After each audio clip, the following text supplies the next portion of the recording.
শাপলা চত্বর হত্যা মামলায় আমাকে নিয়োগ দেওয়ার পর আমি সবচেয়ে বেশি গুরুত্বের সাথে যে মামলাটির ইনভেস্টিগেশন এবং আমি বিচারের জন্য সবচেয়ে বেশি কাজ করেছি সেটা হচ্ছে শাপলা চত্বর হত্যাকাণ্ড। যে আগামী সোমবার আমাদের রিপোর্ট প্রস্তুত করা হয়েছে, রিপোর্ট আমার কাছে সাবমিট করেছে। আগামী সোমবার দিন আমি বাদী হয়ে ফর্মাল চার্জ ইনশাল্লাহ আমি দাখিল করব এবং আগামী সোমবার থেকে এটা ফর্মাল বিচার কার্য শুরু হবে। আমার আজকে বলতে কোনো দ্বিধা নাই, আমি গর্বের সাথে বলতে পারি যে আজকে আপনি আমাকে থামাইলেও বলবো, আপনি আমাকে থামাইতেও পারবেন না, কারণ এটা অধিকারের প্রাপ্য অধিকার সেই জিনিসটা দাবি রাখে যে আজকে শাপলা চত্বর হত্যা মামলায় আমাকে নিয়োগ দেওয়ার পর আমি সবচেয়ে বেশি গুরুত্বের সাথে যে মামলাটির ইনভেস্টিগেশন এবং আমি বিচারের জন্য সবচেয়ে বেশি কাজ করেছি সেটা হচ্ছে শাপলা চত্বর হত্যাকাণ্ড। AKS অর্জন করলো গিনেস ওয়ার্ল্ড রেকর্ডস।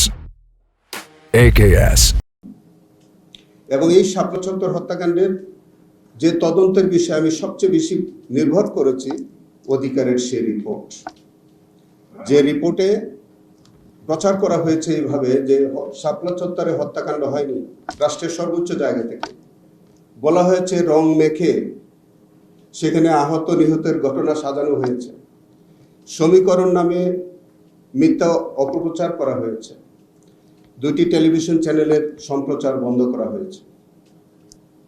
অনেক টেলিভিশন চ্যানেল যেগুলো তারা ফুটেজ ধারণ করেছে সেগুলো তারা কনসিল করেছে। আমাদের হাতে একমাত্র ভরসার জায়গা ছিল অধিকারের সেই রিপোর্ট।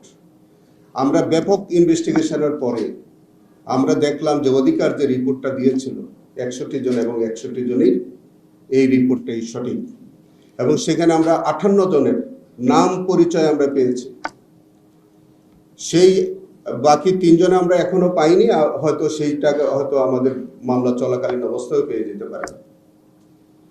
এবং এটি আমি অত্যন্ত আনন্দের সাথে ঘোষণা করতে চাই আজকের এই ফোরামে যে আগামী সোমবার আমাদের রিপোর্ট প্রস্তুত করা হয়েছে, রিপোর্ট আমার কাছে সাবমিট করেছে।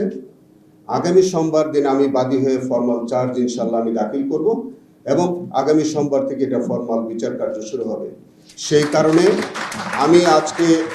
আমি অত্যন্ত আনন্দের সাথে অধিকারকে আমি তার সম্পূর্ণ কৃতিত্ব আমি সে অধিকারকে দিতে চাই।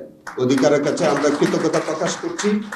অধিকারের মতো এরকম মানবাধিকার সংগঠন আরও আমাদেরকে বাংলাদেশে সাধারণ মানুষের তাদের অধিকার প্রতিষ্ঠার ক্ষেত্রে তারা আরও বেশি কাজ করবেন এবং সেই আশাবাদ ব্যক্ত করে আমি আমার বক্তব্য শেষ করছি। আল্লাহ হাফিজ। বাংলাদেশ জিন্দাবাদ।